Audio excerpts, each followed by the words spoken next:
Ugh.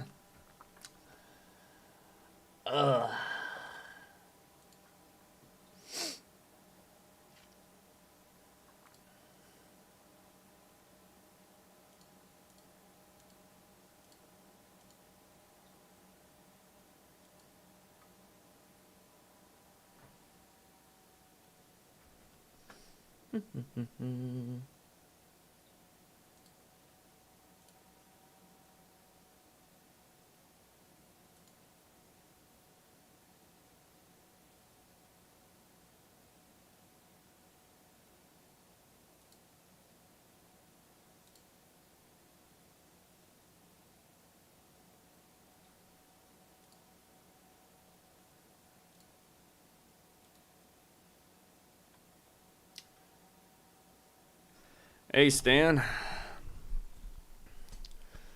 So, what I'm working on is a little bit more of the Cassiopeia, like, super Widefield that I have. Last night, I did capture some narrowband to add into all my broadband, which, surprisingly enough, I actually got about 8 hours of narrowband last night, even though it was expected to be cloudy. I mean, clouds did finally roll in, but it wasn't until like 4 o'clock in the morning. So I was like, okay, that's pretty darn good then. So I really just want to check out and see how this looks, and then combine them together so they can be in the HARGB aspect.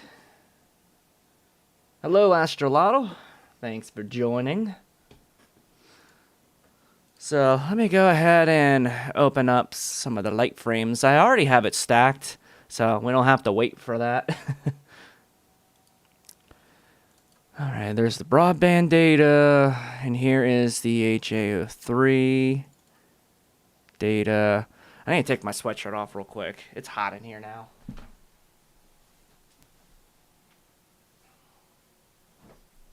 There we go. I was hoping, fingers crossed today, I was hoping that I would be able to fix the issue that I'm having with my C-Star and the station mode because of the new firmware and the new app update finally coming out. But it didn't. And I don't know what is going on.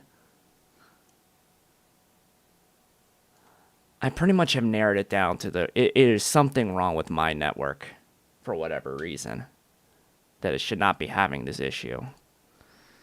Okay.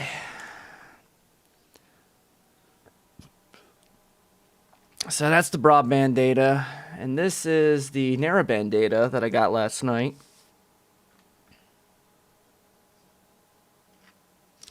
To combine them together. But I need to rotate this one. Let's see. Rotate 180 degrees. I don't care because I'm gonna shrink these down anyway.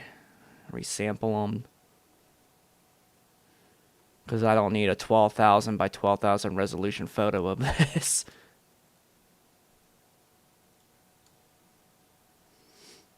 Hey, Kevin. Alright, let's go ahead and do that.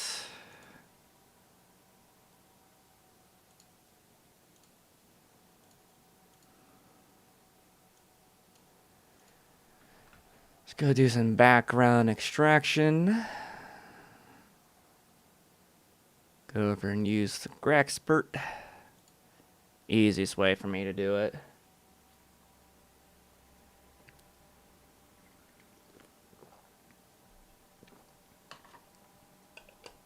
I'm hoping by doing this during the day, we'll get a lot more people.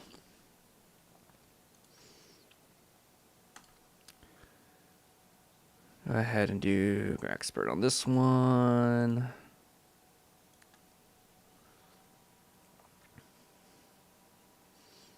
And this is with 10-minute subs, too, for the narrowband that I was doing last night. Hey, Pete. Perfect timing. Alright. So, background extraction's done. No, not Star Exterminator. Let's do Blur Exterminator now. On both of these. Yeah, for those who happen to be joining in, this is a continuation of the data that I've been trying to capture with the Pac-Man, the Ghost, there's the Shrimp, and a bunch of other like clusters in the mix, and some very faint nebulosity, like HA regions. Last night, I actually was able to get almost about 8 hours of narrowband.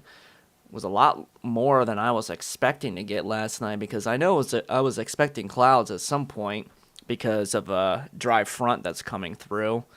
And it was till like 4 o'clock in the morning, surprisingly. So that was actually a very nice surprise there for that.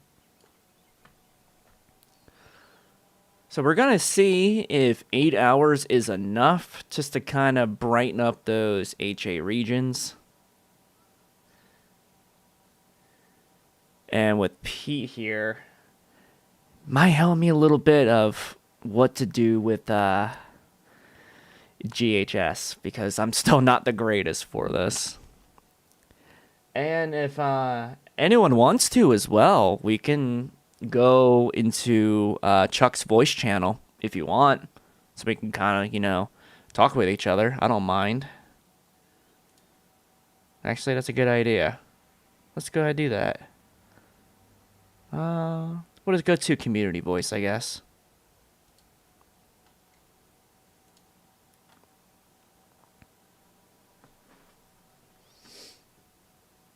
Hello there, Small Sky.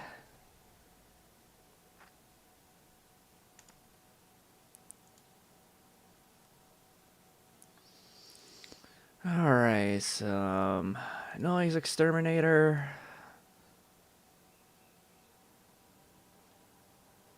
While it's still in the linear state.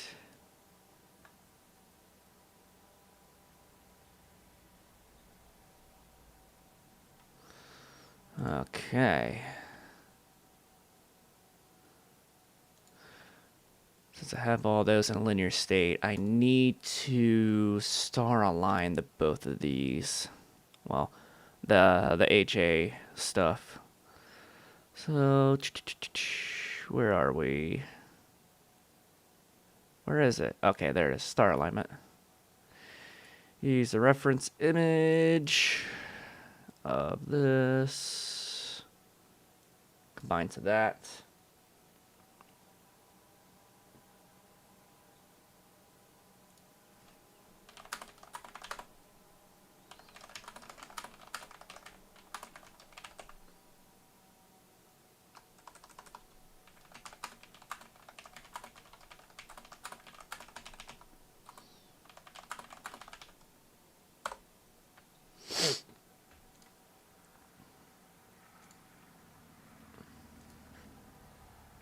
Okay.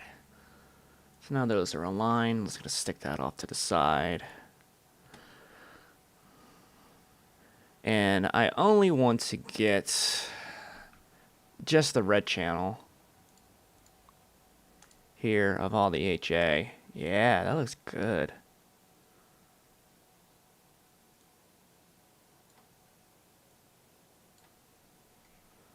A little bit noisy, but not too bad. But that's just with the auto stretch.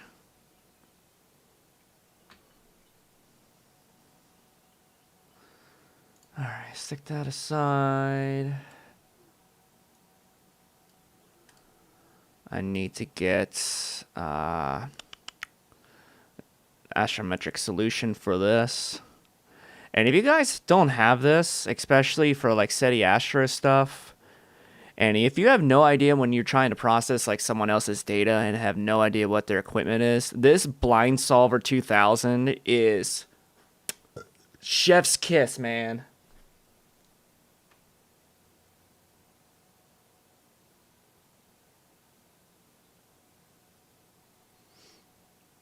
Interesting, Kevin. I was actually wondering of like what the delay was when I was streaming for this. But yeah, any case, get SETI Astro's like repository and get a astrometry net API key, because if you have no idea what any of the information of where this is in the sky, this is like the crown jewel. It's great. Makes life so much easier.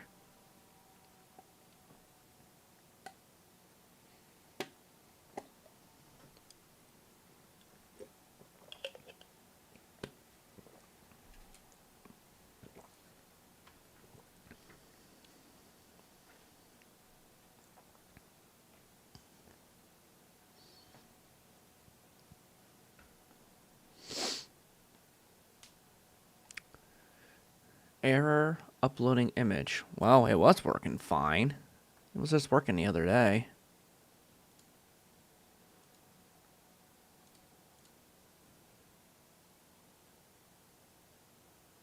I'm using the correct one, right? Let me do this, so I know I'm actually using the right one. Okay, RGB.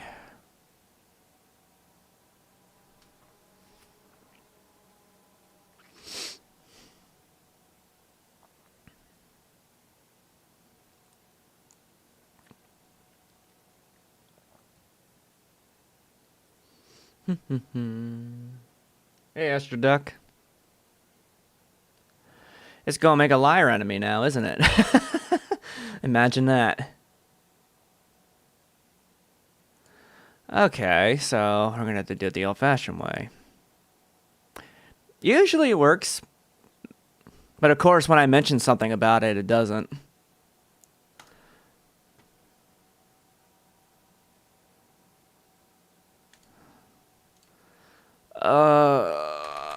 IC 59. Yeah, everything else is pretty good. I'm just getting this prepped for when I actually do the color calibration after I add the HA to the image.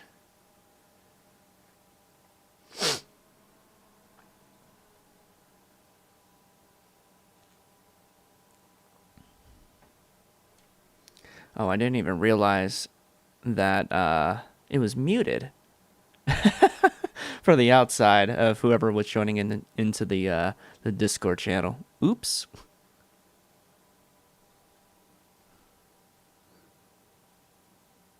It was in my headphones instead, but I'm not wearing headphones at the moment. So in total for this, I have about 24 hours of combined data.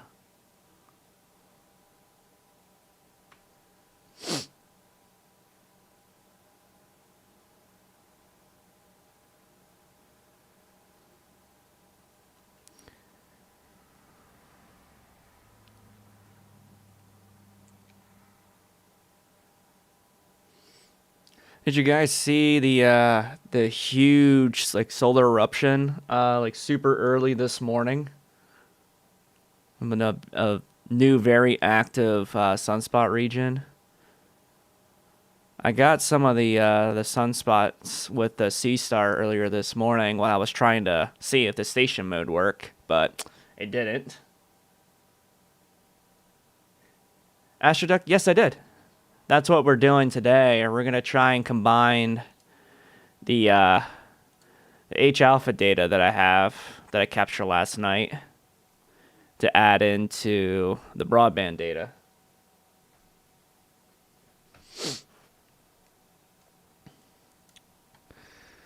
Alright, so stretching this out here, let's see. Now, I like to use different things. This is my GHS automated stretching, and that blows out the background way too much. Not going to use that.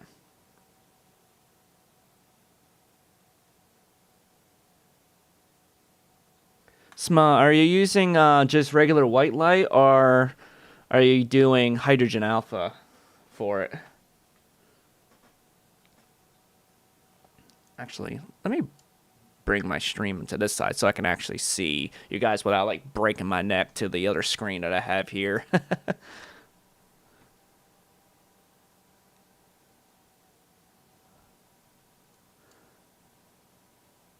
All right. We're doing unlinked of my stretching scripts. Looks pretty good. It's also very noisy.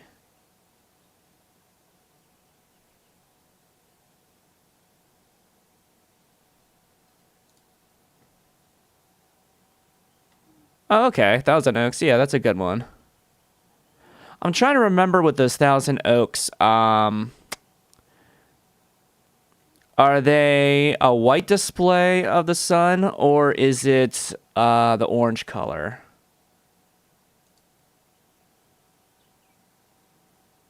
So you know what? I'm not going to do noise reduction on this one beforehand. So let me just exit that out completely.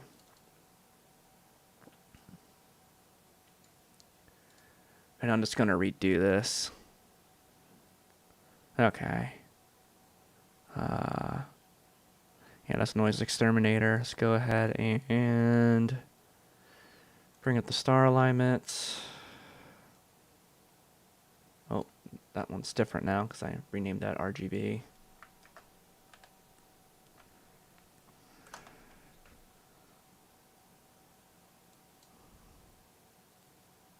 Yeah, I do like the orange color better.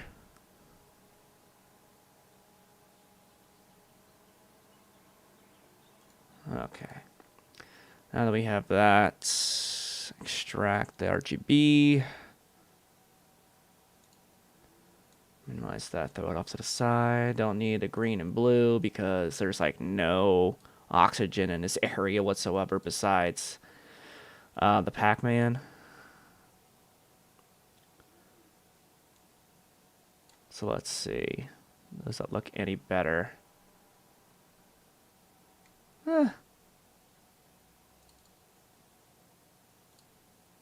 Alright, let's go ahead, extract the stars out of it.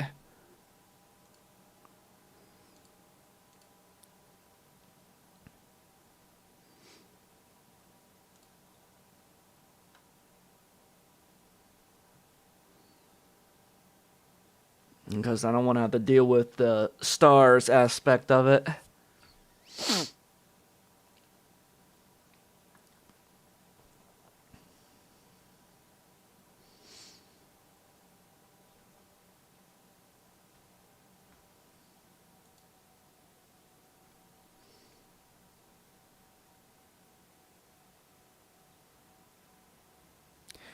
Oh yeah. I have a Lunt double, a Lunt 60 doublet that I just got back from Lunt itself because I had some issues with it, that it was dealing with the blocking filter. They replaced it, and I've only been able to use it once because of like my work schedule and stuff. And then the one time I did use it, it was like night and day. But I was looking at the Daystar website right now, and it doesn't really look like there's much of anything to actually see, like prominence-wise. Oh, actually, that might be a different story now.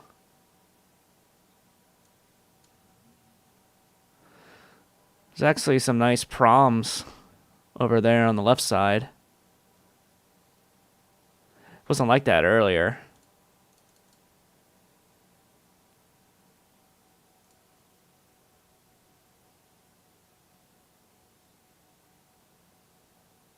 Yeah, because that was yesterday. Yesterday was good.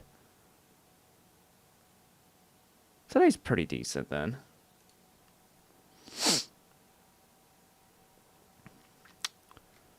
Alright. Let's see. Let's get a mask on this just in case.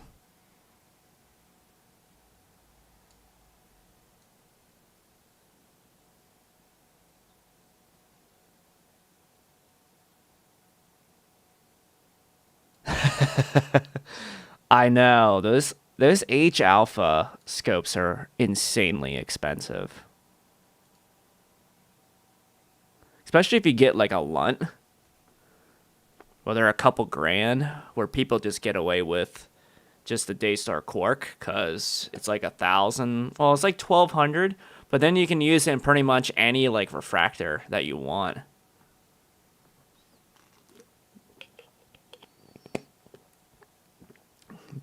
Hello, Miguel.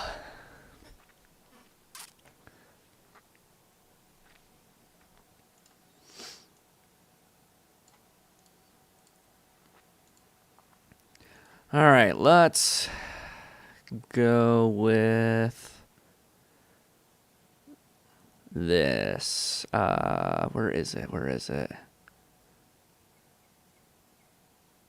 Combine HA with RGB.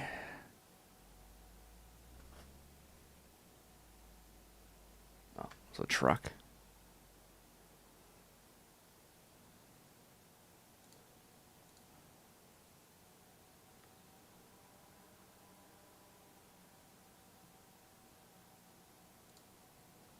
View.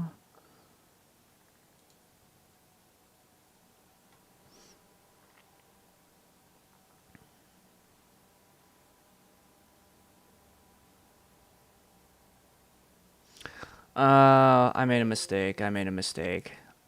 I went and stretched the image already. That's a no-no. That's a big old no-no. Alright, hold on. There we go.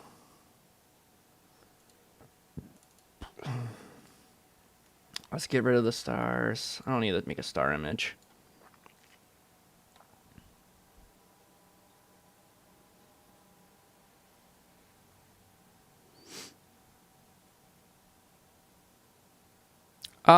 They do have solar filters that pretty much go all the way up to about a 12-inch knob that I've seen. So for a 130, oh yeah, you're able to definitely get that like pretty easily. But I will say, with a Newtonian, you cannot use the quark. The quark is only for straight through refractors.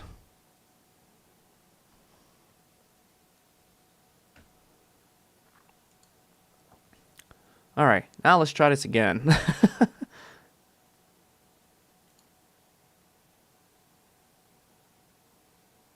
Combine HA with RGB. Select this.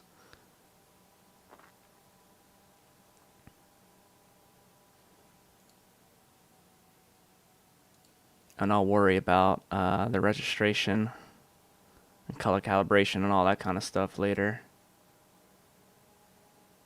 Okay, there we go. That's starting to look a little better.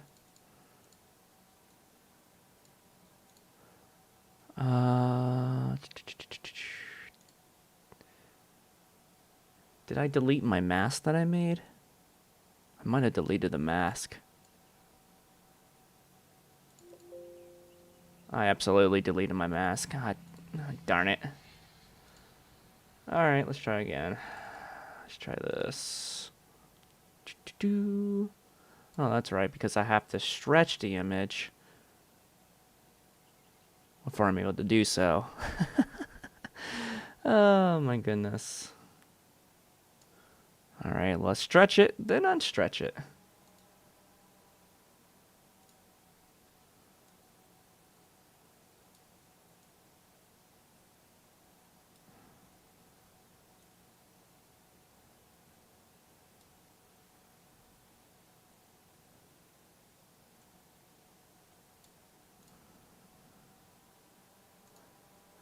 There we go. Now I have my mask and I want, and we'll unstretch that.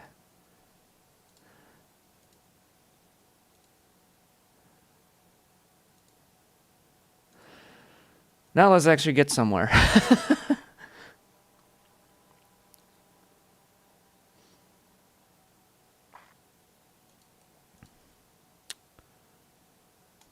Alright, hydrogen alpha, the add.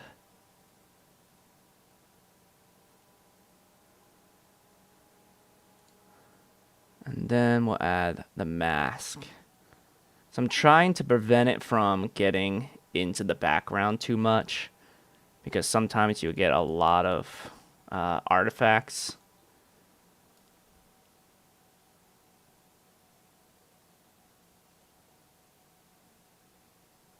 Sounds like a war zone. My roommate's playing PS5. Let me guess, he's playing the new Call of Duty Black Ops 6.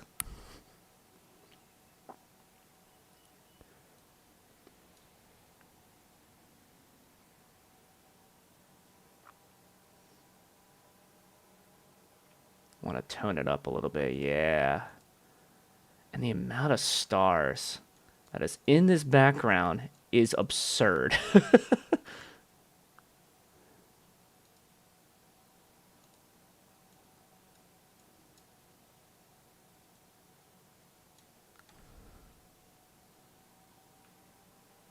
Okay, new battleground. There we go. That should help a lot. Alright, let's go ahead and do that.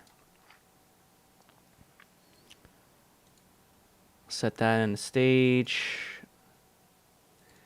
Go ahead and color calibrate now.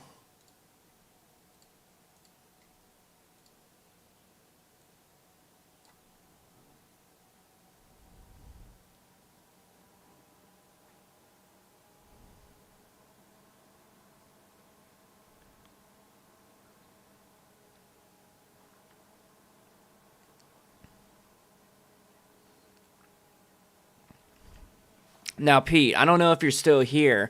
So, what I've always asked, I wondered about what GHS, when you stretch with that, do you remove the stars beforehand and you stretch the star list and the stars separately, or do you do it all at once? Because that was always one thing I wondered.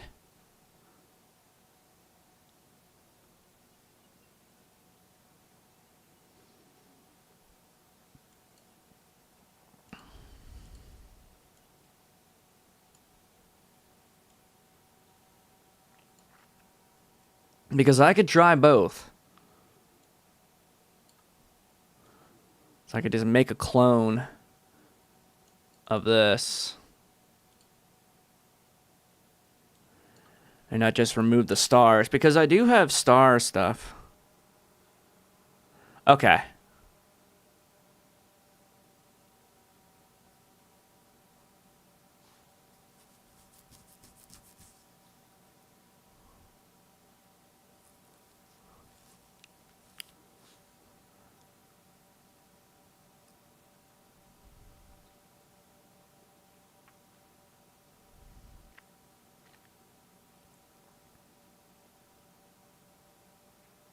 Aha, I figured. See, like, I would be playing COD 6 right now, but found out yesterday my Microsoft account was hacked. So, I can't play yet until they fix this, which sucks. Yeah, I was not happy about that. Alright, let's see here. I'm gonna do this as a test, though. Use some of my stretching scripts. See what we're looking at. It is very blue. Why is it blue? Huh, well, in any case. Try to boost faint details. Yeah, that's what I figure. Alright, let's give it a whirl.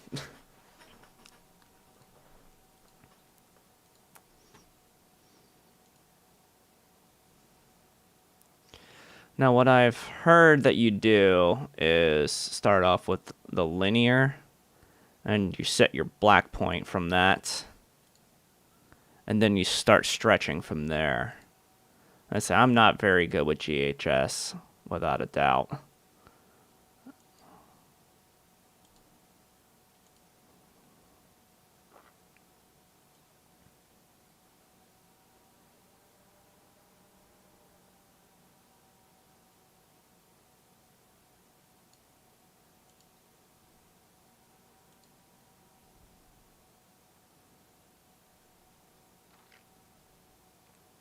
What is that ring that's on the outside? Didn't notice that before.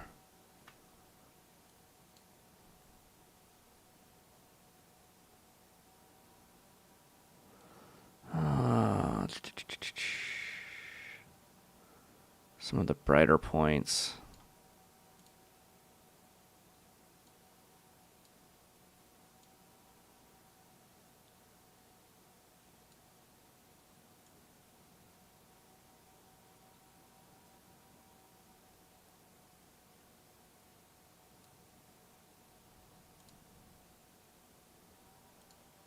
It is very blue, I've noticed, when I did the color calibration. Why is that?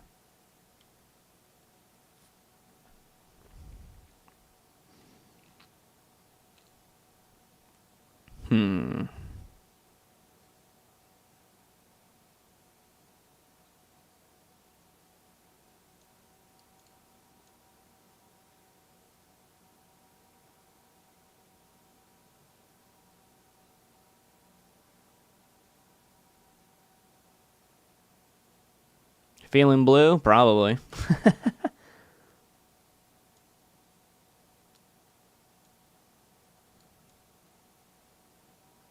No, that's not.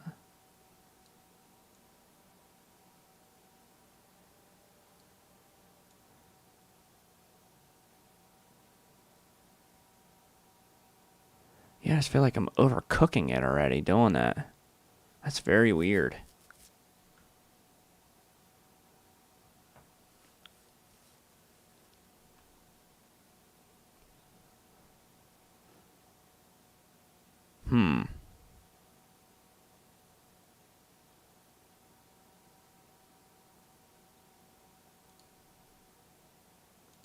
Let me see something. Let me bring up histogram here.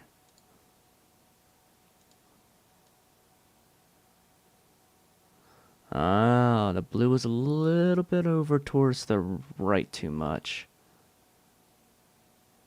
Get somewhere in the middle. There we go.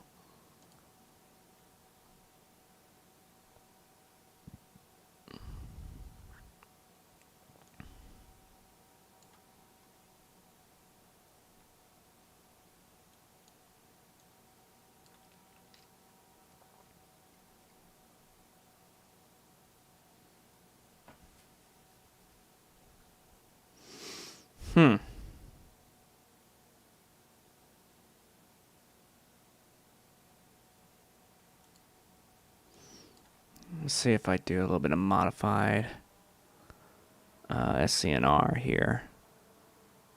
I don't think that really did anything. Oh, there is a lot of green that's in the invert.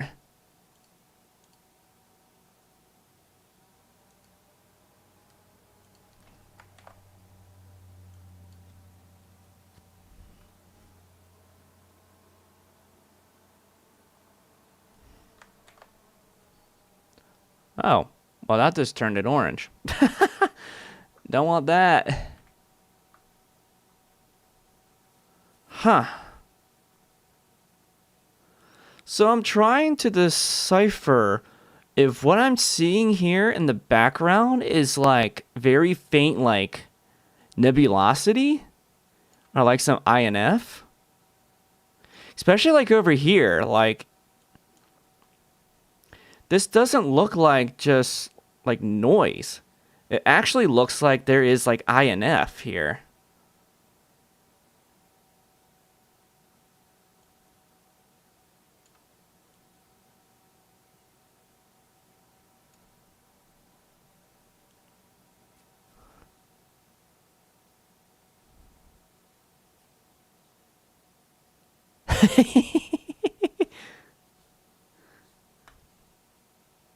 Well, granted, Pete, I don't even own a console. I just play from PC, so. Oh, man.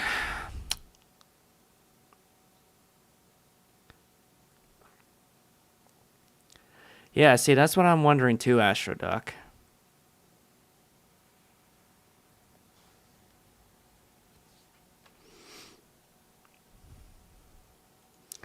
Let me Let me just go back here.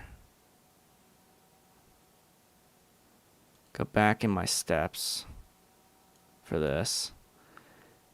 Because everything's really blue when I do that. For the color calibration. So let's see. One of the SPCC is acting weird. Okay, see, that looks fine. Something with SPCC after I added the HA data made it look very weird. See, now that looks normal. So I'm not even going to touch SPCC then at this point.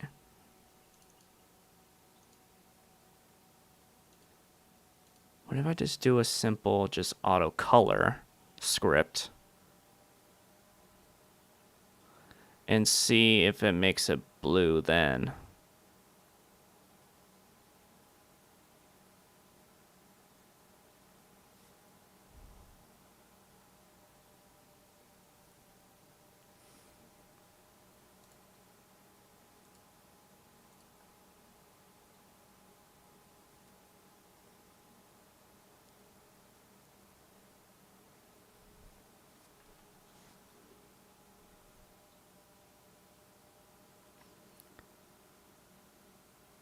Yeah, especially when I saw the SPCC graph, there was like very few points to it. So that's why I was like, I don't know, that don't seem right. So I just did a regular color, like auto color. And then I'm going to test it here.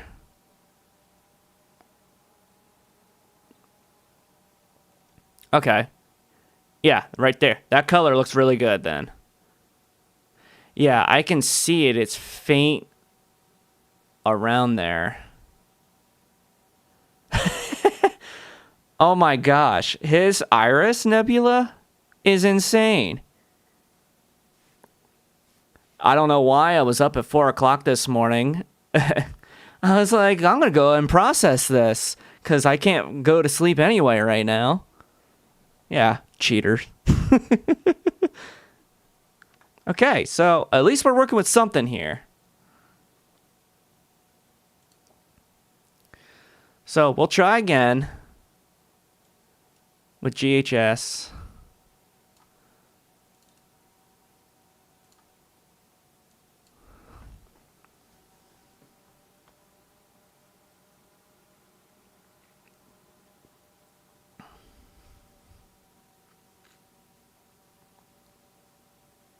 Chuck is hacking. Yeah, exactly.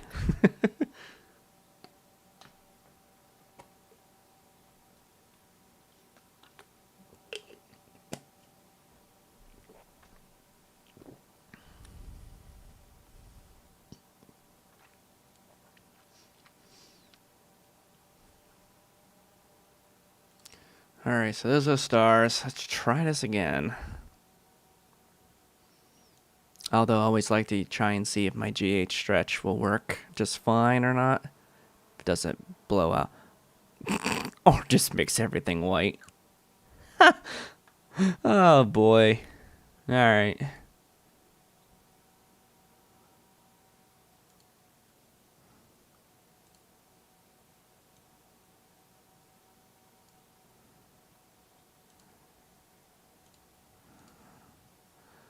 Linear.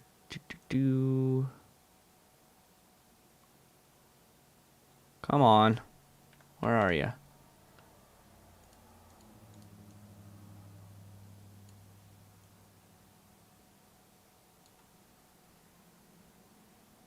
Do like there.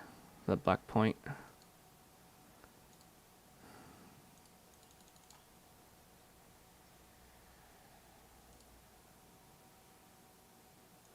Stick it in the middle. Pete's probably looking at me saying I'm doing all this wrong.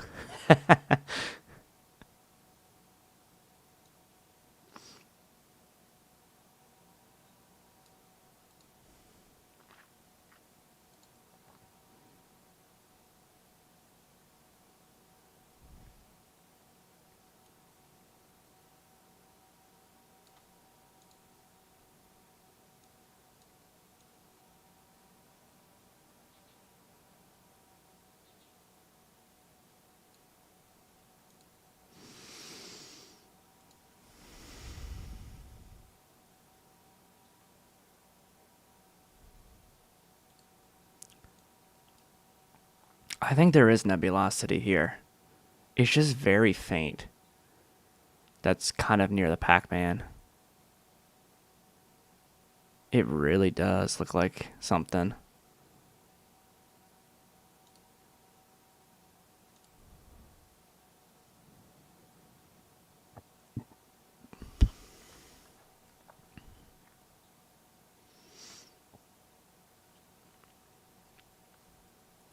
So, Pete, from here, what do you suggest on like placements of stuff with GHS?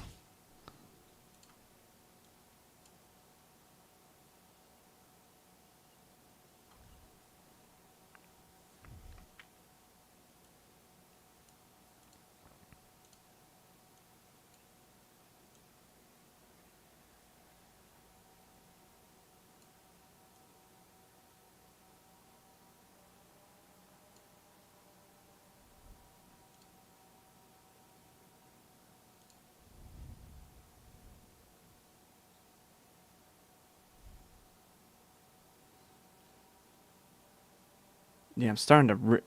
Yeah, Astroduct. I'm really starting to think that is some sort of like faint IFN that's around there, or like some dark nebulae, because that doesn't just look like, like light pollution at all.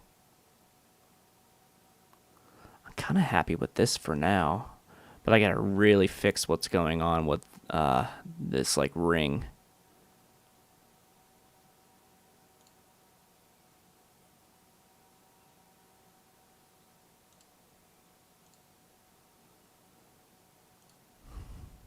Let's see if I can try and get it out. I know there's like a gradient tool within PixInsight, but I have never really had much luck with it. The gradient correction. And I just use like the simplify model and see like what happens with it.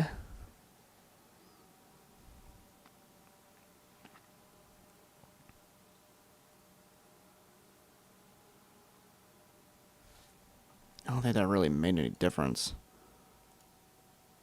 Well, it actually helped the corners a little bit. So that's not a complete waste.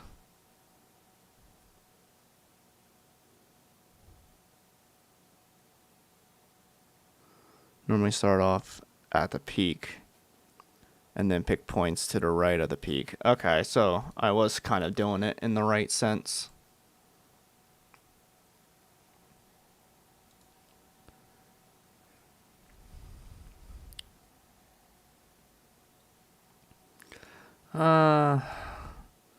What I'm trying to do at the second is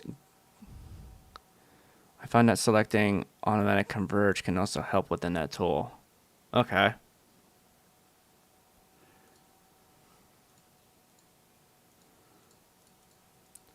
I'm trying to see if I can normalize this ring around the outside. Granted, being, in a Bortle 4, it is still pretty dark here, but I still struggle with that, like, light pollution ring. Did that do anything? It helped it? I mean, you can always just keep doing automatic background extraction. Doesn't really hurt anything.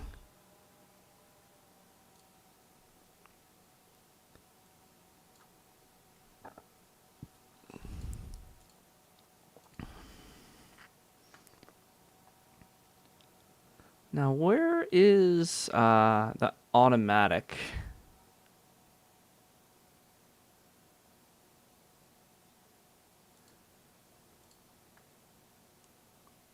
Unless I'm blind. Reject saturated pixels.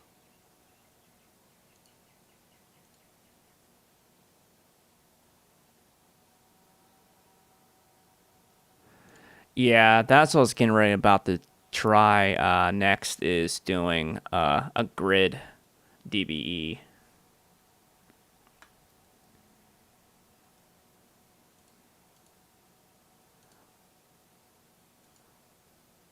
Where do you see the automatic convergence? Oh, the gradient correction tool. Okay, okay. I gotcha. Let's see. Gradient correction.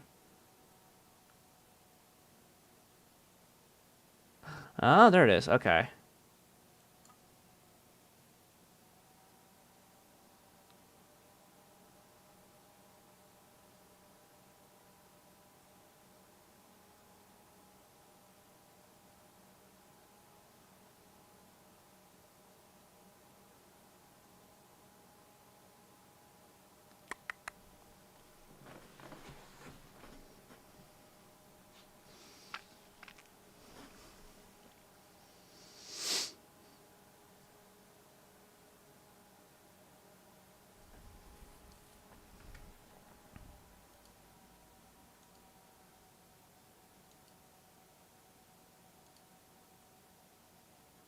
Okay. Let me go ahead and do that DBE. Where is my DBE? There it is. Tolerance of 2. Shadow relaxation 6 and 0.6. Sample 98. Generate.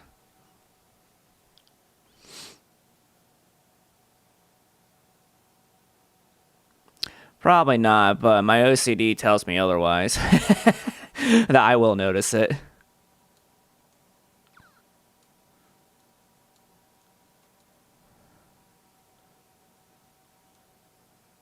Try to get it out of the nebulosity areas. I love that I barely caught the shrimp in there.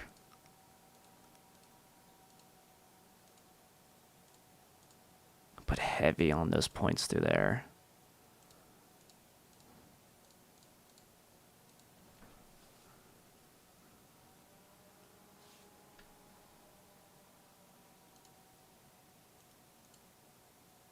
Okay, so it toned it down. It's toned it down to a point where it probably will not matter.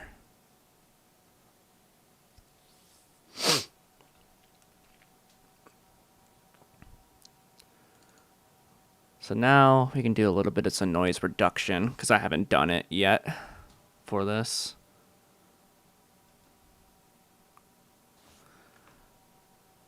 Then I'll go into some sharpening.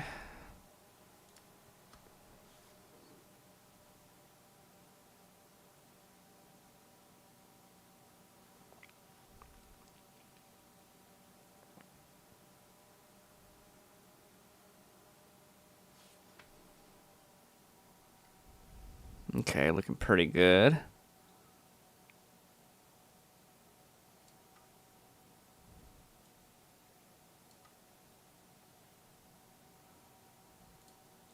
So absolutely, where I'm looking at now, this is definitely very faint, like dust. I did not know that was around the Pac-Man Nebula. Interesting. I'll do some dark structures. I don't know how much that's gonna matter too much, because I think a lot of the dark structures came out in the stars. Because I know there's a big dark nebula that runs right through on the left side. Ugh. Yeah, I got some up through there. Yeah, that is definitely dust over that way. Interesting. All right. Let's go ahead. So I have been using this a lot more lately.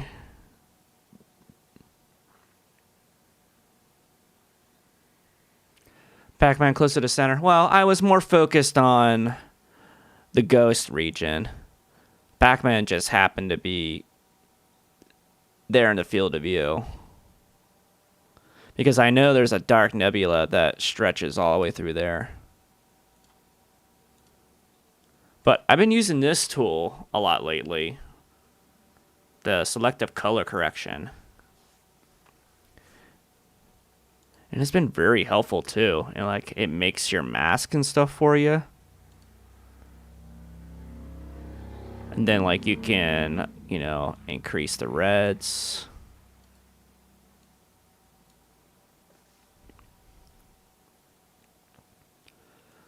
If I want to increase the reds overall, so that's what I wanted to really bring out.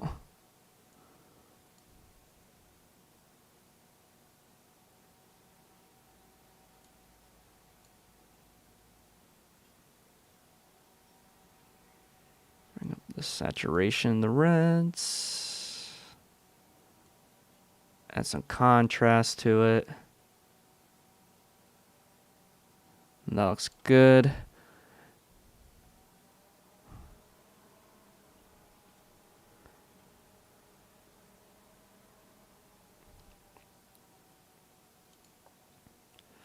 I can go to see where my blues are, because I know there's blue reflection nebula inside of the ghost. What I worry about for me doing that is it will pick up the halo that's around Navi, and that's not what I want to do. So, see what the shadows look like. Okay, so it's protecting those areas here and the nebula itself. So this is where I could start putting a lot more contrast into the background just to kind of see where all that like very faint dust, and oh man, that really overdoes it, doesn't it?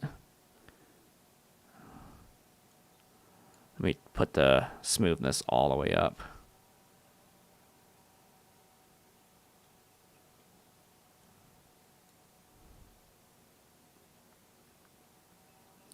Nah, I don't want to make the background too bright.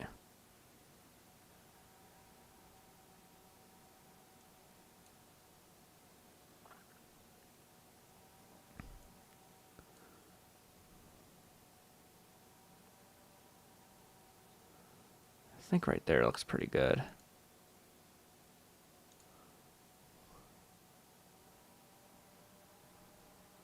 Yeah, there's a big faint emission nebula that's there too. Some like SH2. Let's see. Highlights. What's my highlights showing?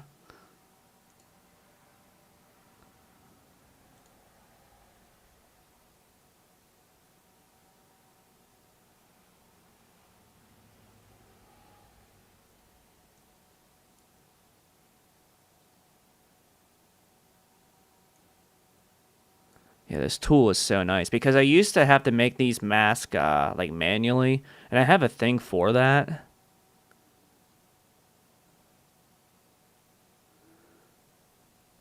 But this just makes it so much easier altogether. So I add the saturation to there. Hopefully it tones up the blues. Yeah, there we go. Get that nice hue going on.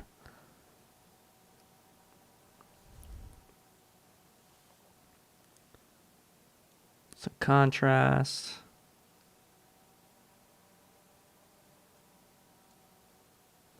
I'm really liking the ghost here. This looks really good.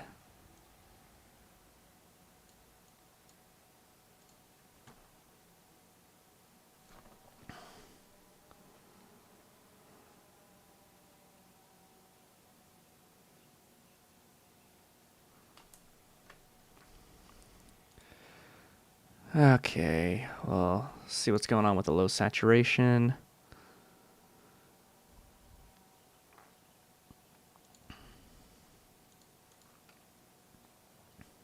That's covering too much area, but we'll see. We'll add like some luminance to see if we can bring out some of that INF. IFN. I don't know why I keep mixing up the letters for that too much.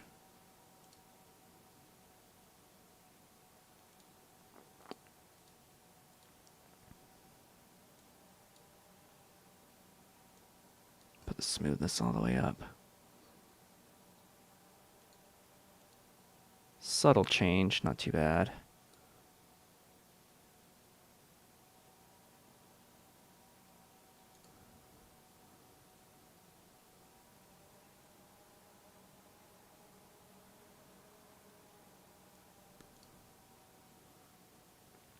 We'll check the midtones.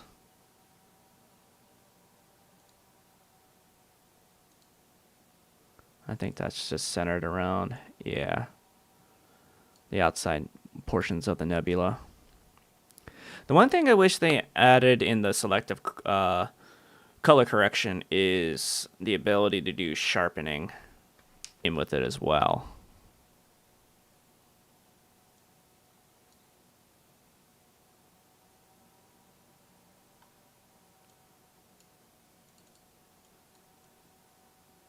Oh, that still looks good.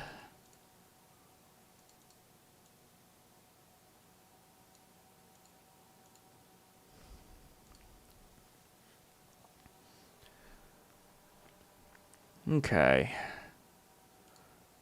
I don't think there's any greens. There is a little bit of green, but I don't want any green at all. Take that saturation all the way down.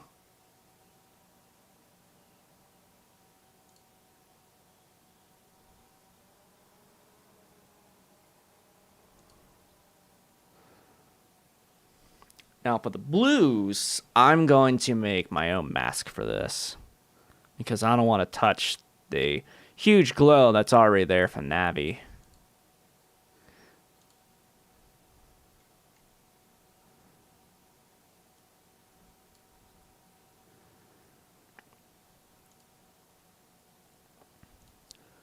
Let's see if I can do it with the range mask. If not, I'll have to do it from the game script.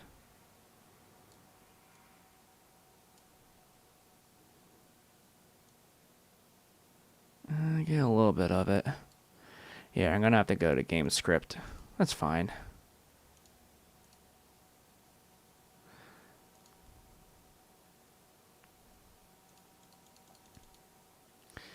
Just the game script sometimes is temperamental when I'm trying to add points.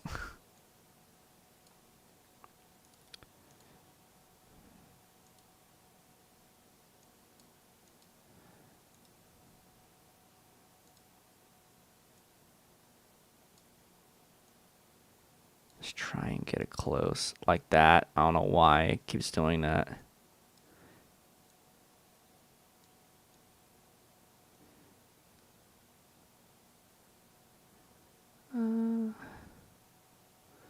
Nah, I'd rather follow along.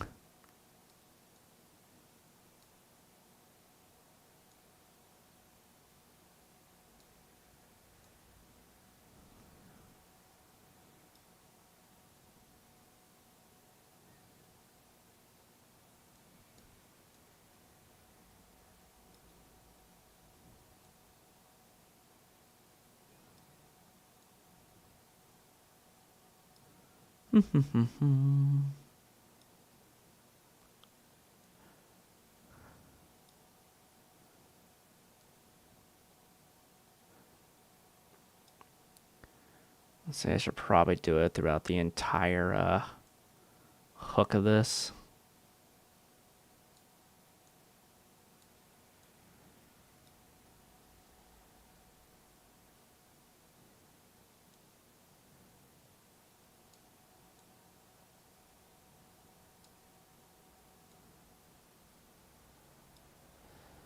All the way down.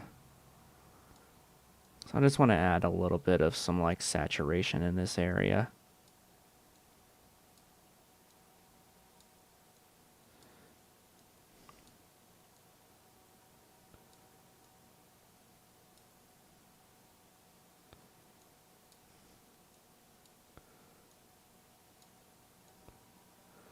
So afterwards I'm just gonna blur the heck out of this thing.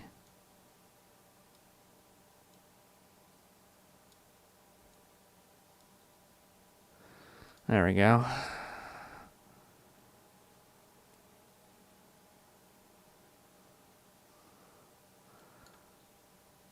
Blur, blur. Here you going.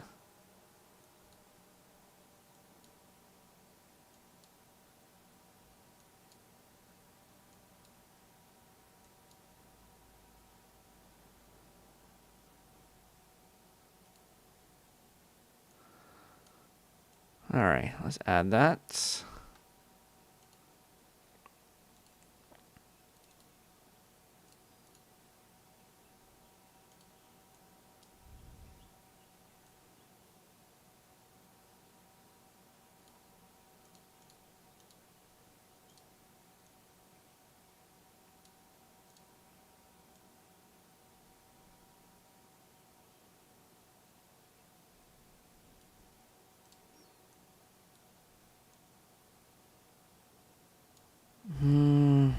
It's kind of weird.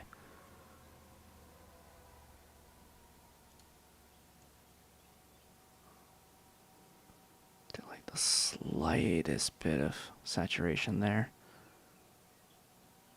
Okay, that should be enough.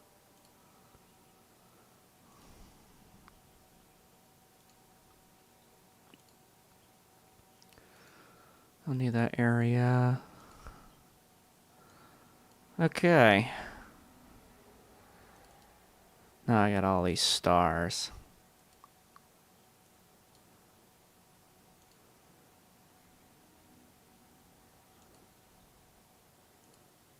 Star stretch. Oh, might help if I have a preview.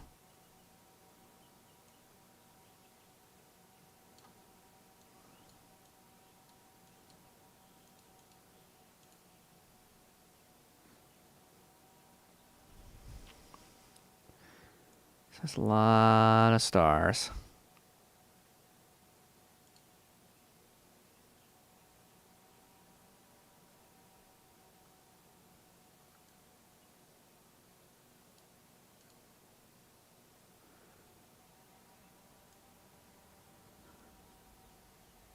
I'm going to color boost and remove SCNR.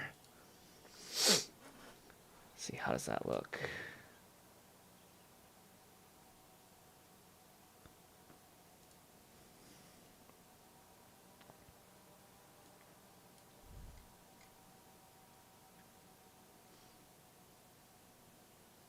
Look pretty good. Let's do a test and see where we are at right now with this.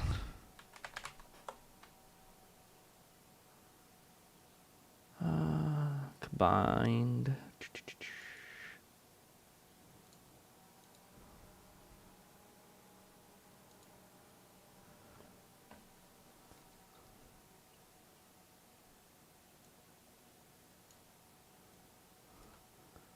There is some faint reflection nebula there.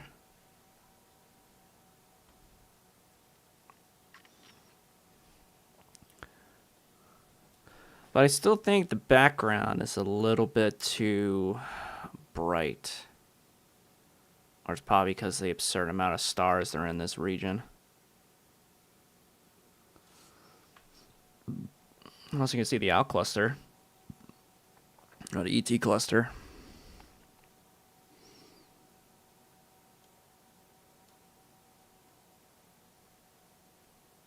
That looks nice right there. Was able to pull that out more.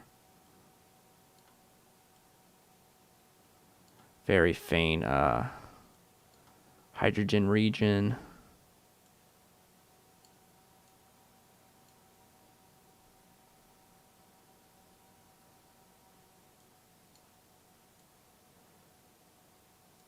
Ha! Look at that. What is that? That almost looks like a planetary nebula.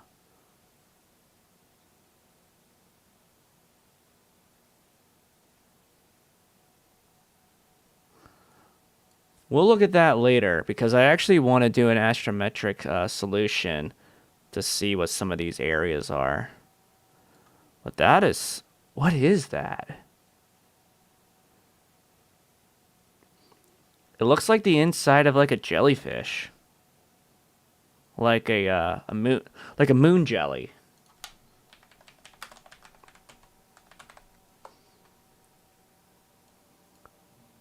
Like this.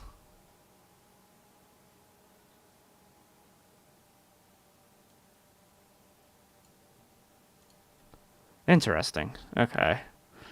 Let's see.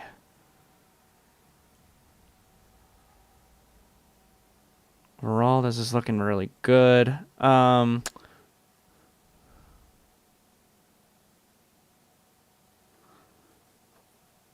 Could be a supernova remnant.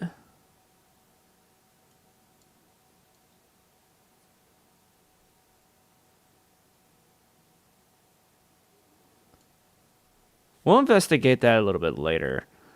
I need to figure out how to get some more contrast here in this area. I really want to bring out this faint dark nebula, like dust lane that runs through. And I don't think probably doing another round of dark structures is going to help that. We could try it.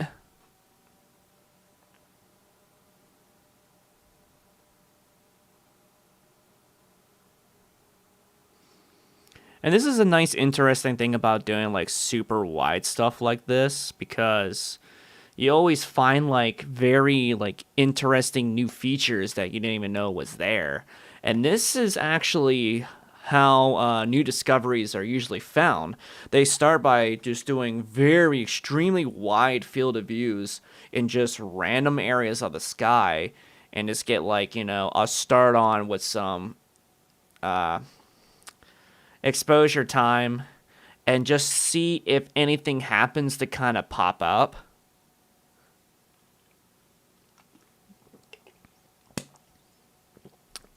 Spoiler, this is how Bray Falls finds all his stuff. He starts with a super wide setup, which looks like Pete is getting to that now with this 3 Rockin' setup. That's the same exact thing. They start super wide in like a random area just to see what's there. They happen to see if a hint of something that's not cataloged, then they get a bunch of people to image those that same target area and do like hundreds of hours of exposure time to bring it to life.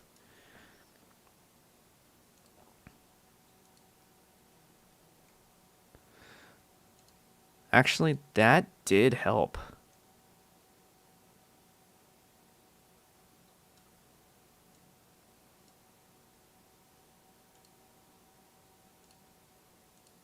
Okay, that did help actually.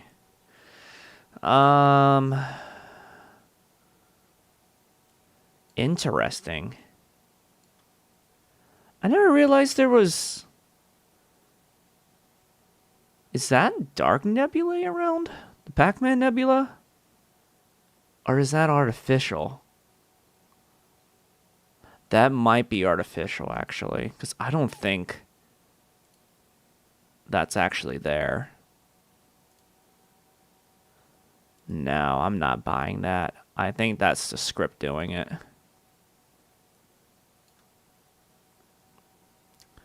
Okay. So let's see here. What can I do to help some of the background? Yeah, I'm thinking it's artificial too.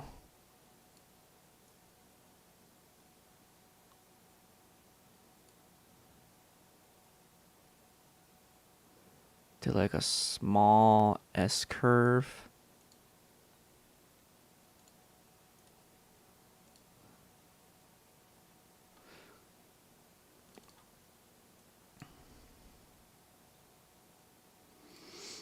All trial and error.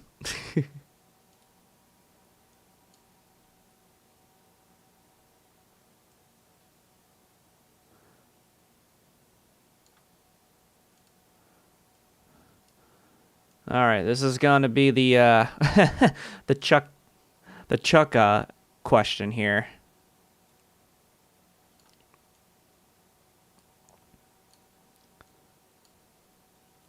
Left or right?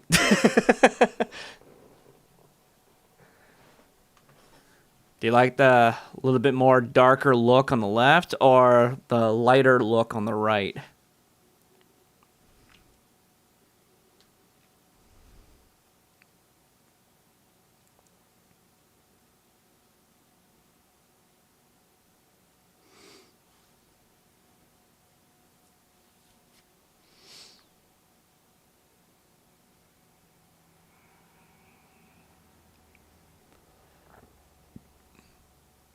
And we'll do this too. We'll like zoom in on some of the areas.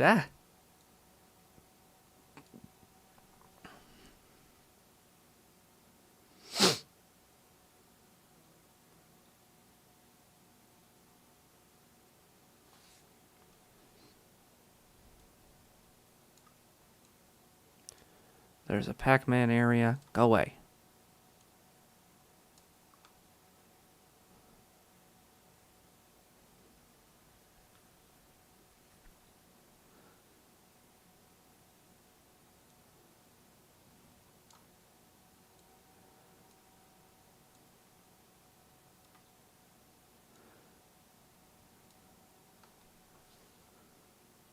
Yeah, it's subtle, that's for sure. But I may be able to actually bring out this Dark Nebula region inside of Photoshop when I use Camera Raw. That's usually the absolute last step that I do when I'm processing.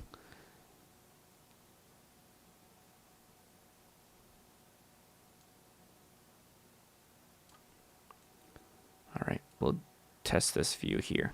Stop it.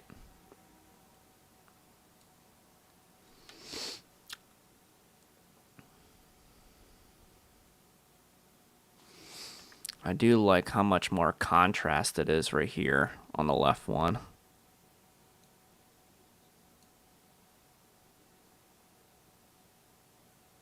But is it too much?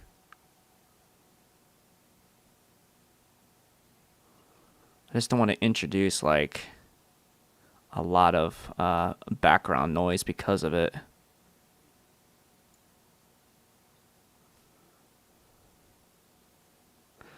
Yeah, somewhere in between. Okay, so I have an idea. If we're going back to the original one here, I can do the dark structure, but I'm going to really tone it down. Like, I'm going to do it like in 0.5 increments, just to add that little bit of contrast to it.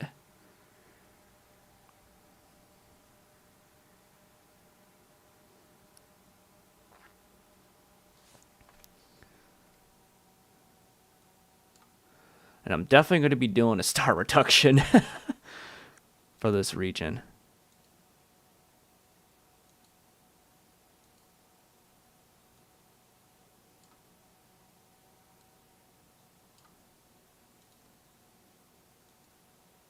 I honestly don't even see it like a difference. All right, we're going to have to try a little bit more. I think that was way too light because I don't even see any main difference at all. Let's do 15.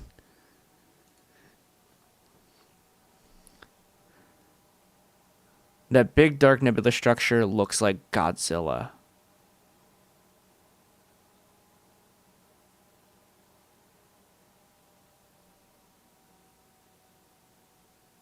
Oh, okay. I see what you mean now.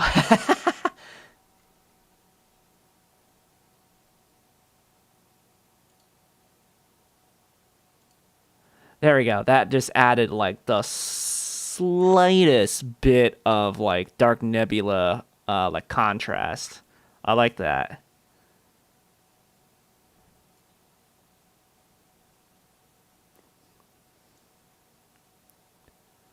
That doesn't look blown out in that area.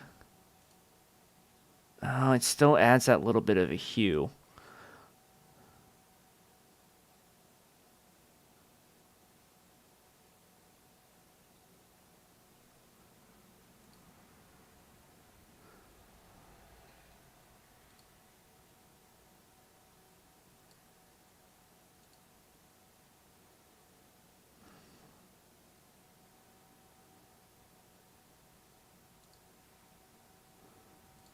Like, does that look bad? Okay, so like this is before I did the dark structure. There's a gnat that keeps flying near my mouth. To this. Original, dark structured. Original, dark structured. Does it look bad around the edges there? Like it looks unnatural?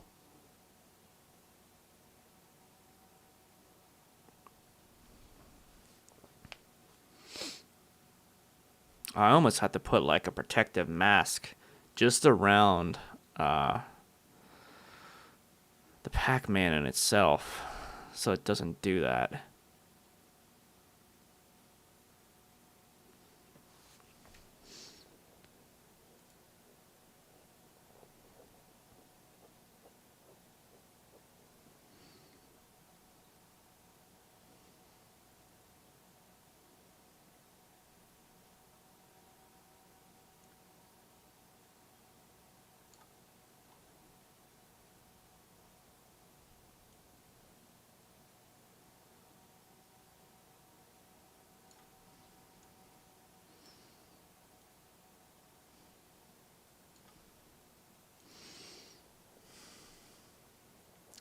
Maybe I might be able to kind of smooth it out once I get into Photoshop.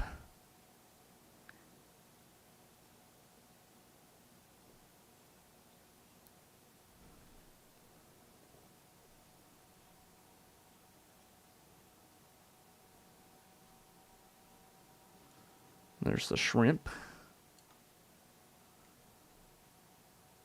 Maybe it might be better once I do a little bit of some star reduction.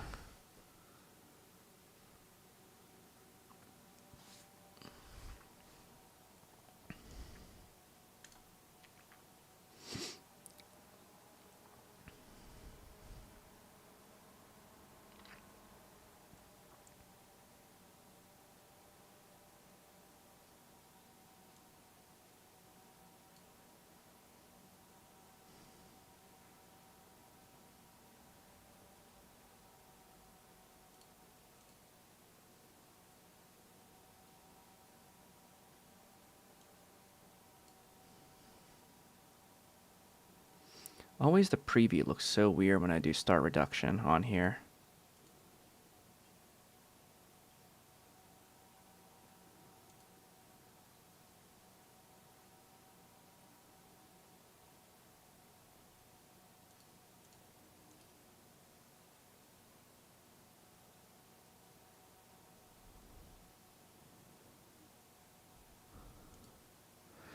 Yeah, I'm just picky.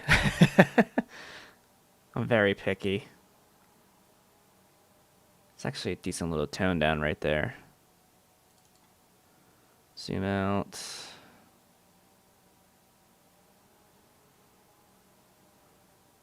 Let's see what that looks like.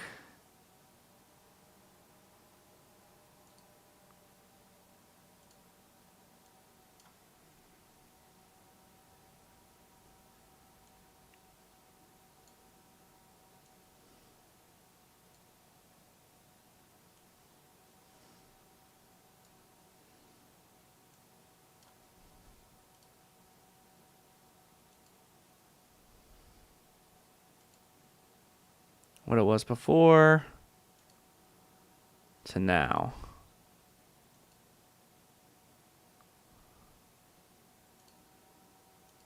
It's almost like I lost a little color out of the stars.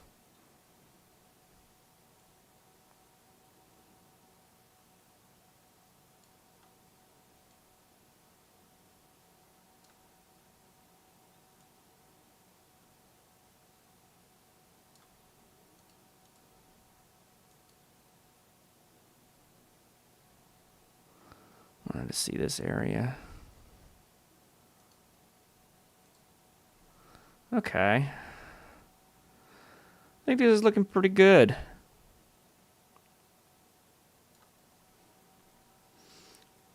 I don't think there's anything else in Pix in sight. Unless I do. Sometimes I like to go over to use the Art and Glow utility.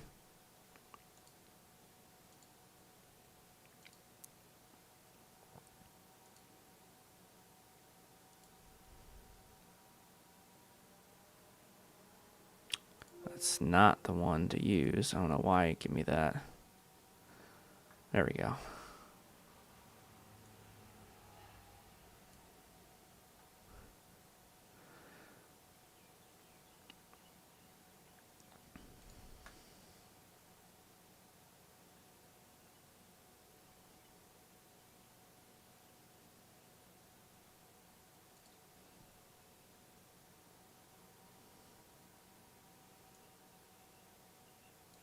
Nah, I don't like that. It's too much. Oh, not that slider. Bring this down to like 0.1.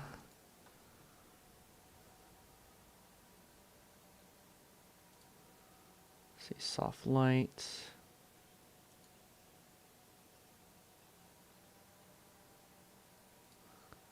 Overlay.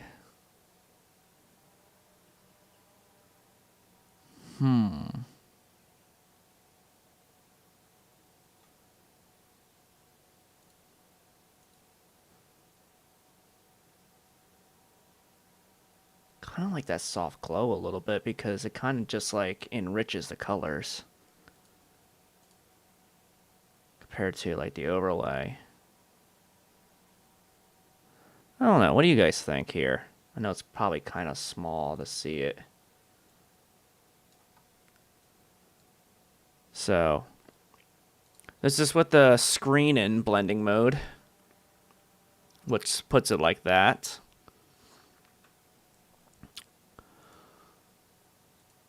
This is soft light. And the overlay mode.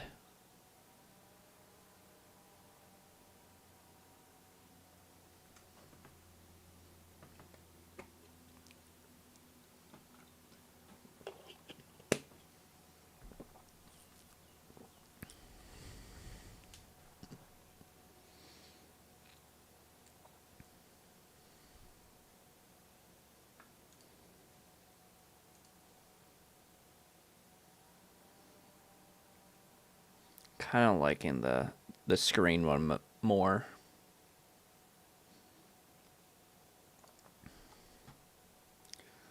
Let's go ahead and apply it.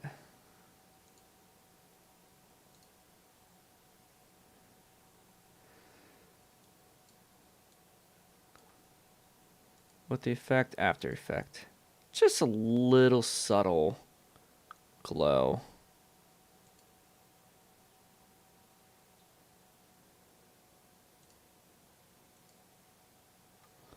I like that. Okay. Pretty happy with this so far. I'm going to go ahead and save it.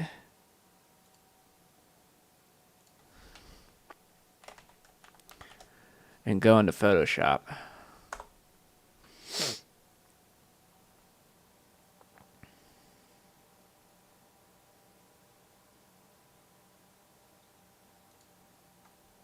No, this was me doing final edits for Chuck's Iris. Gosh, man, looks so good. All my other old stuff here.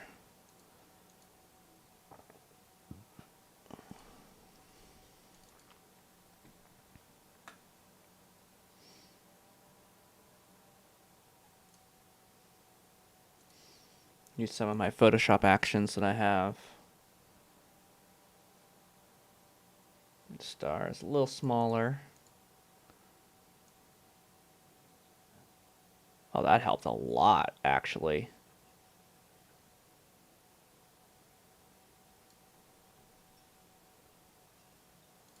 All right, let's go into Camera Raw.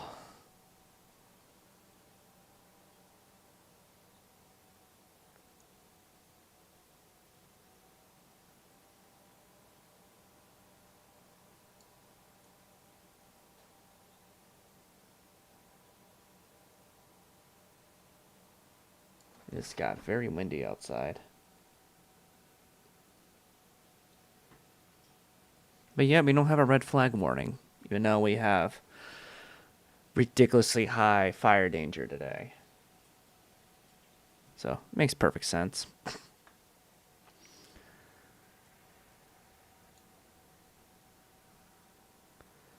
Let's see about some clarity.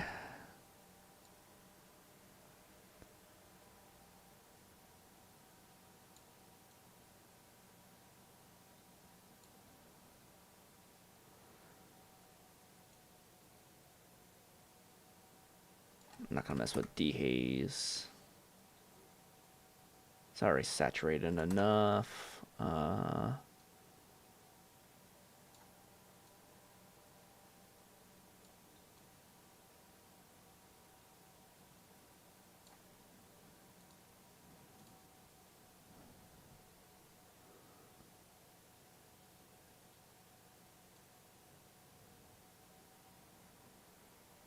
There we go. Start adding a contrast. Start bringing out that dark nebulae.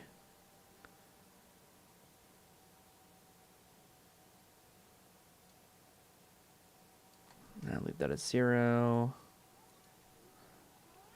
Hello, kitty cat. Yes, you're coming to say hi. Surprised she isn't trying to get in my lap as of yet.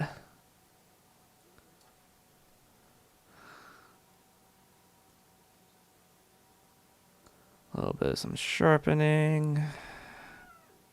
What? What? What do you want?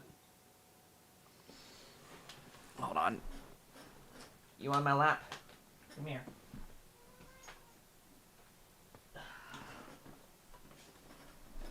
Stop wiggling. See what I have to deal with.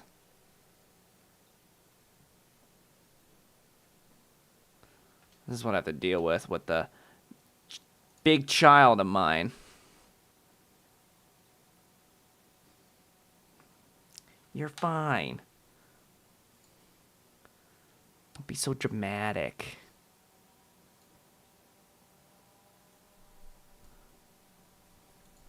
Yep. What are you doing? You rubbing the mic? Getting hair all over me?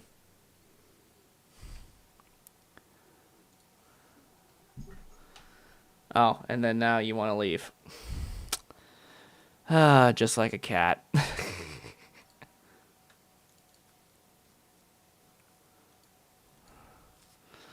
Okay, cast for the win, exactly.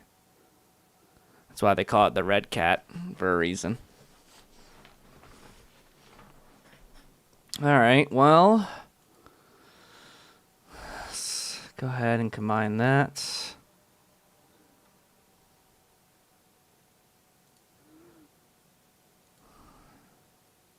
Oh, there was one thing I did not do in the camera raw. Was here.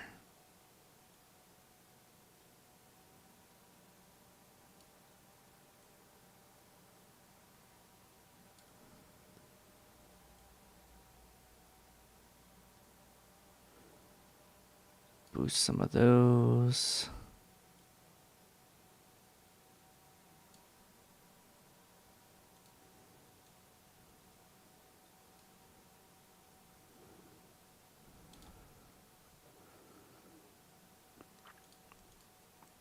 See if there's any final like curves I can do.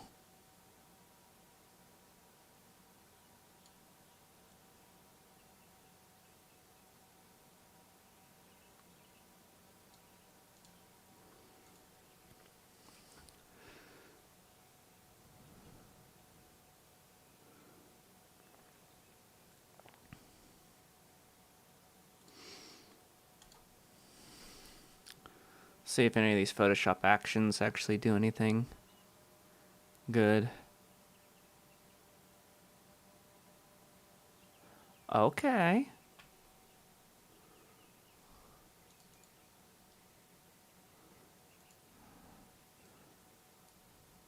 I think it just added...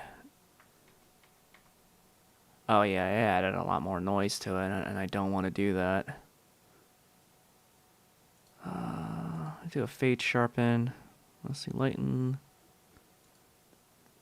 Let's be doing increased star color.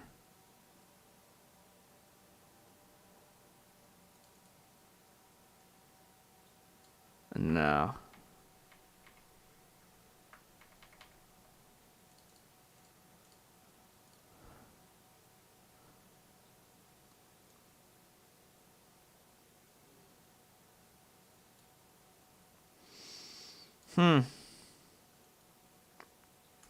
I'll try the light pollution one.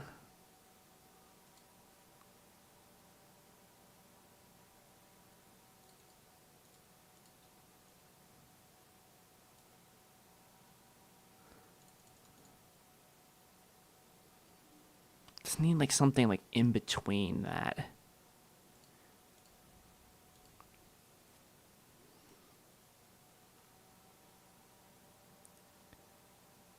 Okay, that actually helped.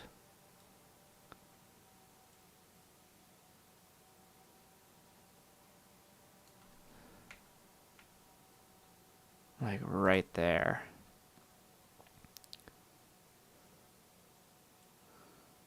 Well, what do you guys think? Would you call this done? Or do you think I need to spend more integration time? Because where this stands right now, it is 24 hours, 16 and a half when it comes to broadband, 7.5 when it comes to narrowband.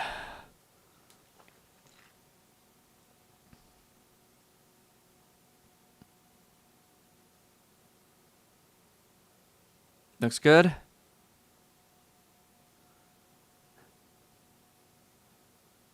I don't know if Stan's still around. He's got to say the magic word to know if it's ready or not. More time would be better. But the question is, should I continue with more narrowband or should I continue more with broadband in this image? Because if I'm gonna, get more integration time, should I do more broadband or should I do more narrowband?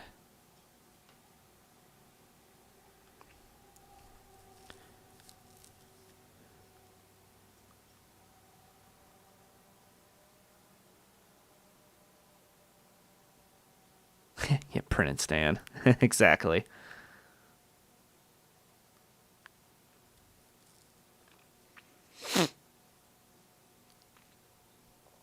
Well, I'll call this final.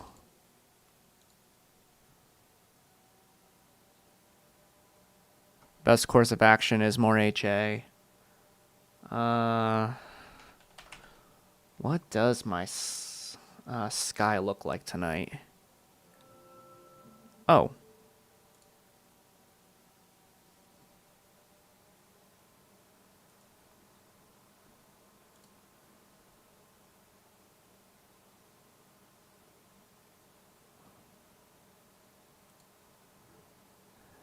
Did you guys just lose me just now? Because my browser completely restarted on me. Okay, no, it still says it's streaming. That was weird. Okay, anywho.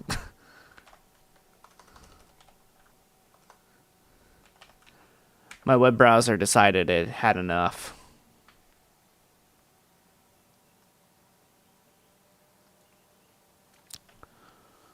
So, okay, yeah, so you're all still here. What is my conditions tonight?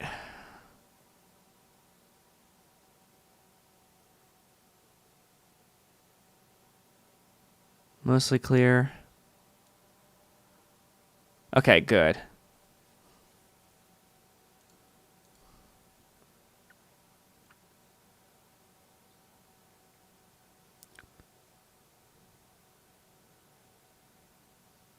So some very light cloud cover that'll come through.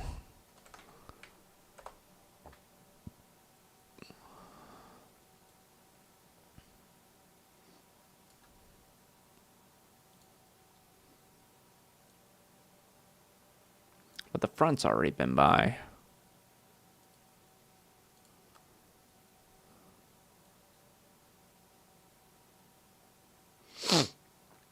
Stuff coming off on the mountains. That would be the only thing that would give me clouds. If the mid-level winds are still strong.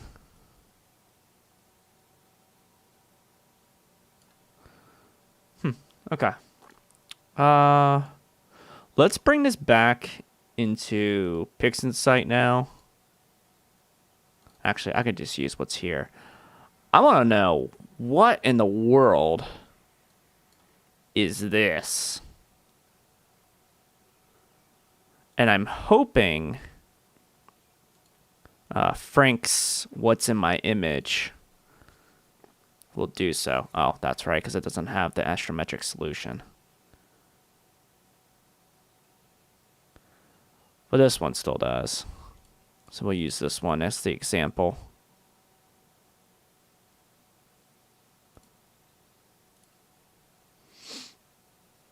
Oh, come on.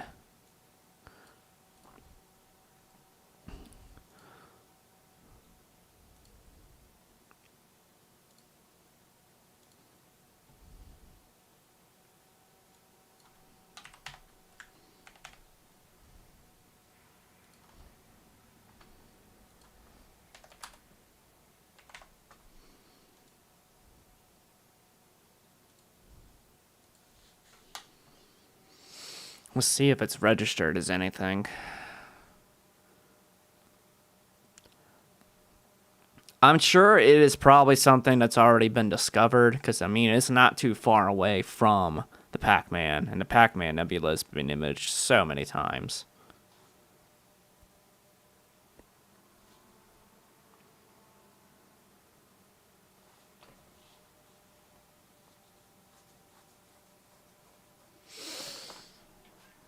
Dang fly. Oh, so you're back for more, huh? Meow. What do you want? Do you want your chair closer? Come on.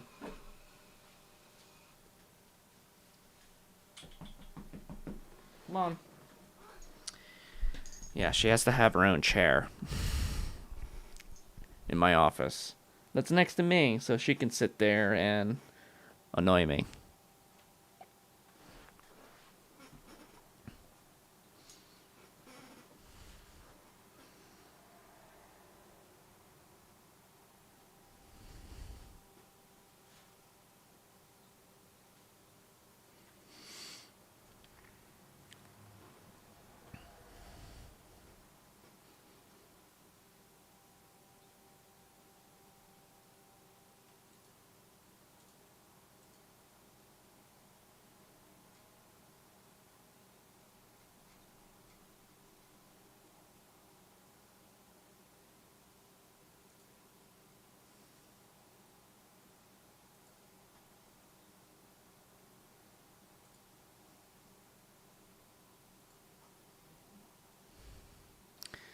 Come on. The image solver takes forever.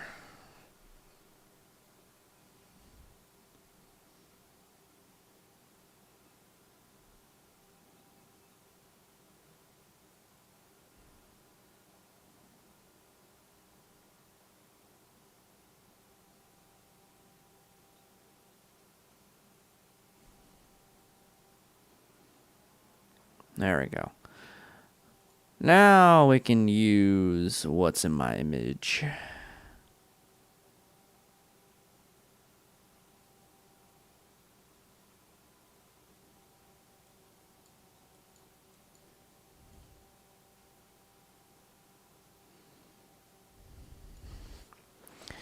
If I remember correctly how to use this.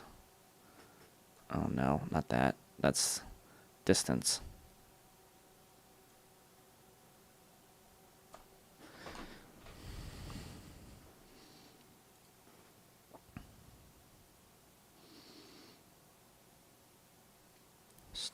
Star. Dark cloud nebulae candidate. Okay, there's a white dwarf.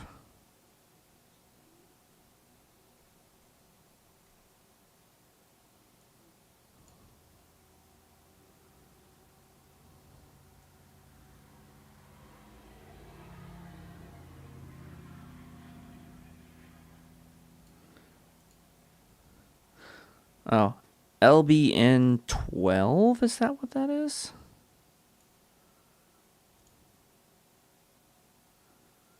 LBN 122.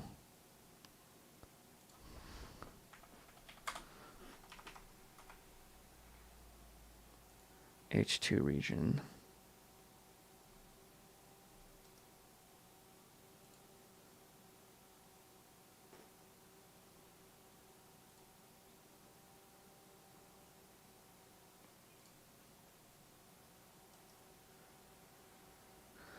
I don't think that's cataloged correctly.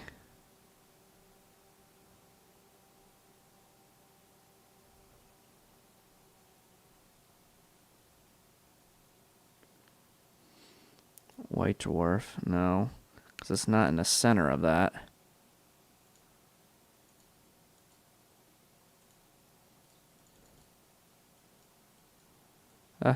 Too far. Too far.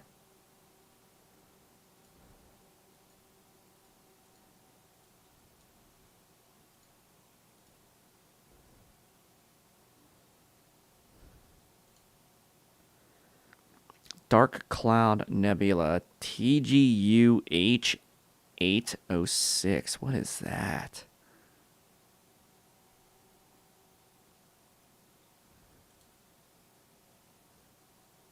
Okay. Well, there it is.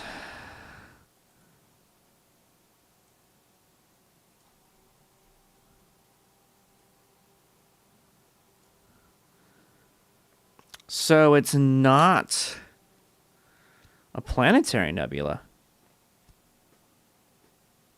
or a supernova. It's a dark nebula region where it looks like it has a little bit of reflection nebulae in there too.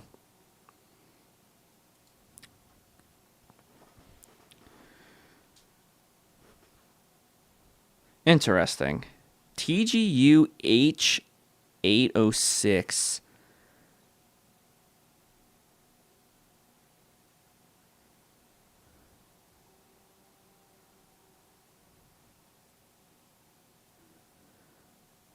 I wish there was another name for this instead of that. Because that's definitely it. If it has another catalog number.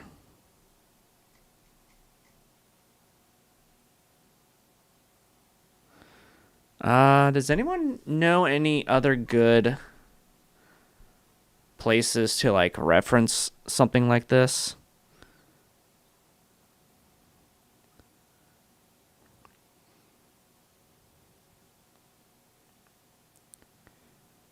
TGUH 806.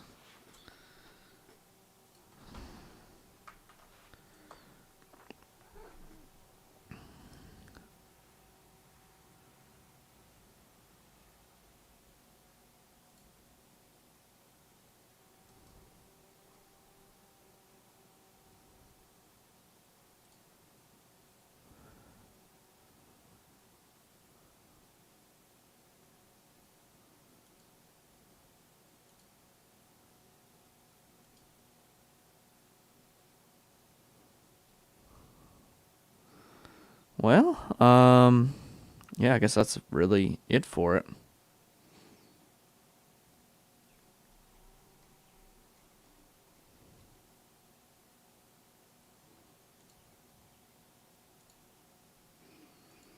Save collage of objects. Let's see. Annotations tool.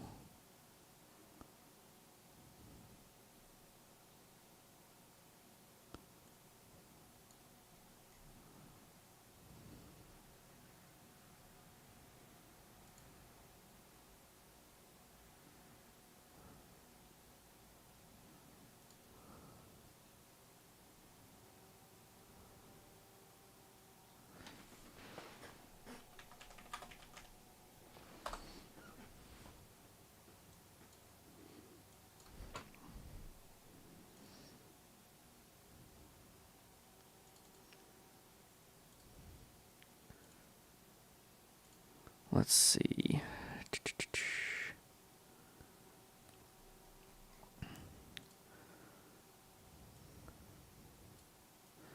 So that's the region there.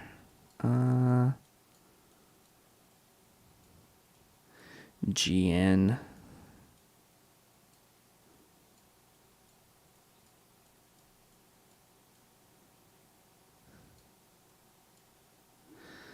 didn't want all those. I just wanted...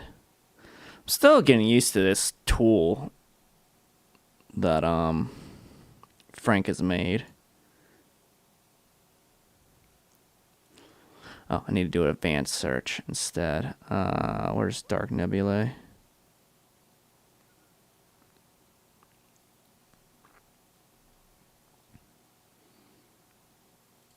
Do possible planetary.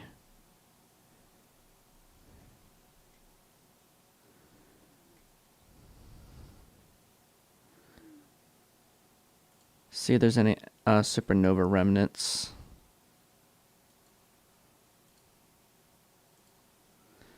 An image.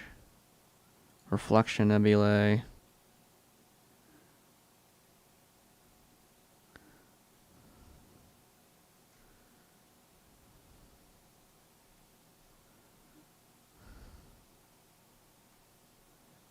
Dark cloud. Okay.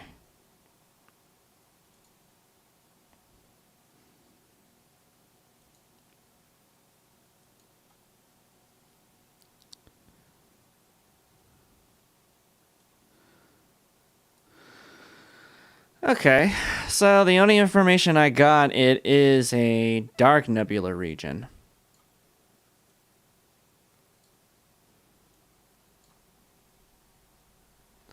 That has been discovered already. Oh well. It was worth a shot. So that's pretty much what I got here. I'll see about wanting to add more HA or something like that to this. Because I don't know if there's anything more else in the background that I could pull out of this. Or if I continue broadband, I can get more of the dark nebulae instead. I don't know. I haven't really fully decided if I want to continue on with this or go to a new target now. But I'll upload the HA portion of the data to my Google Drive. If anyone wants to mess around and play with the data, see what they come up with for this. But this looks pretty solid.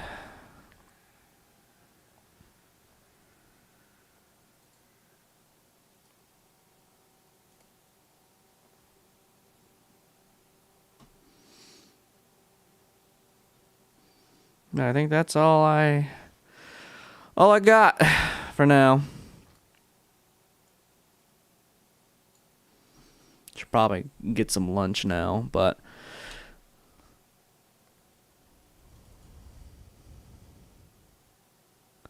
yep, I will do that.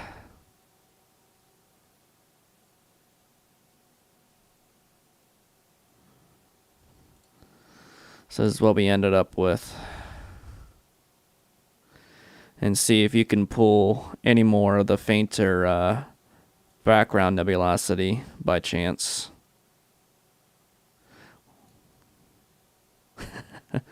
And I'm sure it probably gets even worse during the cool season over there in Scotland.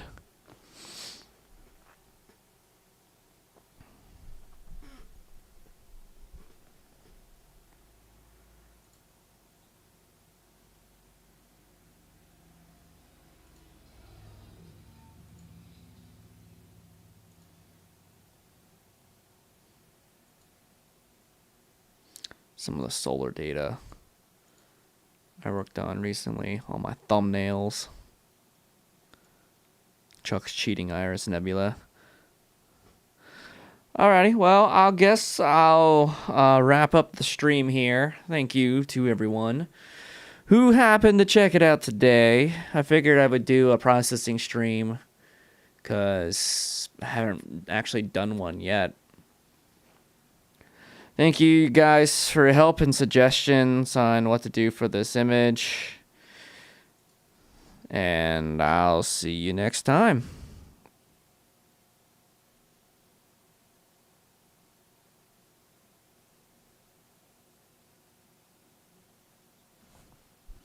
And then this gnat keeps flying in my face.